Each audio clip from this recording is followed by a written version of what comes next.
Vamos continuar falando sobre oração, sobre as características essenciais de uma oração. Já falamos que para orar você precisa crer que Deus existe.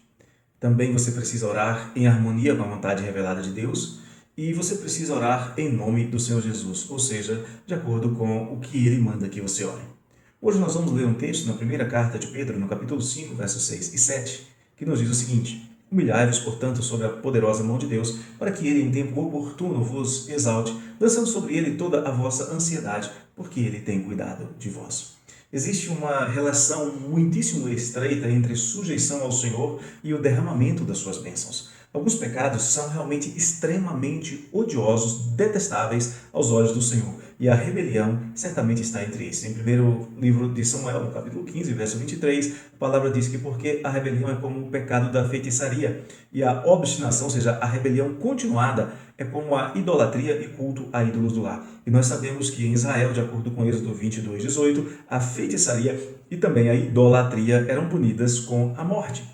Um exemplo claro do julgamento do Senhor, do julgamento que o Senhor fará, mesmo entre aqueles que professam uma religião, mas não se sujeitam a Ele, à sua vontade, pode ser visto, por exemplo, no episódio do fariseu e do publicano no templo. O fariseu orava para o seu Deus, para si mesmo, de si para si mesmo. O nome de Deus era apenas um ídolo que ele controlava. De certa maneira, ele estava invocando o nome do Senhor Deus em vão, quebrando o mandamento do Senhor. Em Lucas 18, versos 11 e 12, ele ora desta maneira: de si para si mesmo, segundo o Senhor Jesus. Ó Deus, graças te dou, porque não sou como os demais homens, roubadores, injustos e adúlteros, nem ainda como este publicano. Jejuo 2 vezes por semana e dou o dízimo de tudo quanto ganho. Naquele mesmo lugar se encontrava um publicano, arrependido dos seus pecados, sujeitava-se ao julgamento do Senhor. Ele não se julgava, mas ele buscava o perdão de Deus, suplicava a graça de Deus. E a palavra de Deus nos diz o seguinte: que ele, estando em pé, longe, não ousava nem ainda levantar os olhos ao céu, mas batia no peito, dizendo: ó Deus, sê propício a mim, pecador.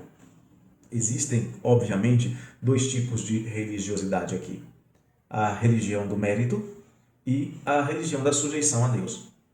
A do mérito é humana, é terrena, é blasfema, é demoníaca, exalta o homem, concede-lhe honra entre os homens. É uma religião feita pelos homens para que eles alcancem honra entre os homens.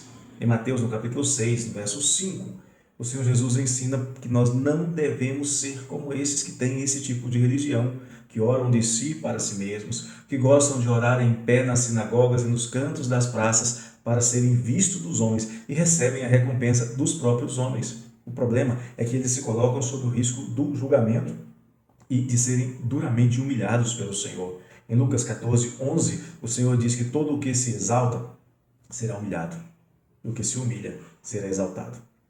Mas a Bíblia também fala de uma outra forma de religião. Fala da verdadeira religião que serve o próximo e que teme ao Senhor.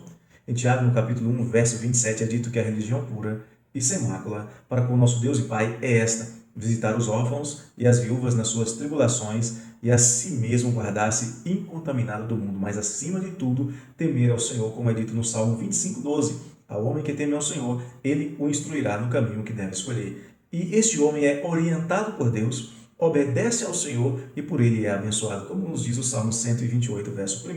Bem-aventurado aquele que teme ao Senhor e anda nos seus caminhos. Se você quer que a sua oração seja de fato uma genuína, uma verdadeira oração, lembre-se que você deve orar sujeitando a sua vontade, a sua vida ao Senhor Deus. E assim sua oração será respondida, será atendida e sua vida será abençoada. Um abraço do coração do pastor. E não se esqueça, se você ainda não é inscrito, faça a sua inscrição. Clique no sininho para ser notificado dos próximos vídeos e também pode nos ajudar divulgando, comentando e curtindo.